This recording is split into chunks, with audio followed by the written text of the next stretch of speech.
যদি জাতীয় পার্টির 14 দলকে আর কোনোদিন আমরা রাজপথে দেখি তাহলে কিন্তু এদের পিঠের চামড়া থাকবে না।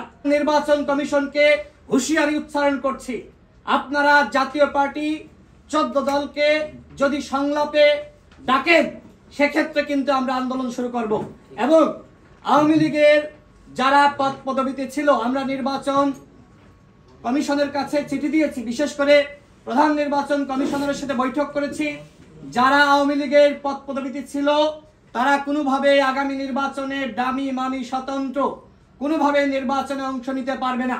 প্রধান নির্বাচন কমিশনার এবং অন্যান্য নির্বাচন কমিশনার আমাদেরকে জানিয়েছে যেহেতু আওয়ামী লীগ দল হিসেবে নিষিদ্ধ হয়েছে সেক্ষেত্রে ওই দলের পদে থাকা নেতারা নির্বাচনে অংশ নিতে পারবে না।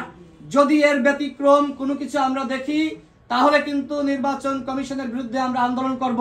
এবং জাতীয় পার্টির 14 দল তারাও কোনোভাবে আগামী নির্বাচনে অংশ নিতে পারবে না। যদি জাতীয় পার্টির 14 দলকে আর কোনোদিন আমরা রাজপথে দেখি তাহলে কিন্তু এদের পিঠের চামড়া থাকবে না। যদি আইন হাতে তুলে বাধ্য হয়ে নিতে হয় এর দায় কিন্তু গণ অধিকার পরিষদ নিবে না, অন্য দল নিবে না, এর দায় সরকারকে নিতে হবে।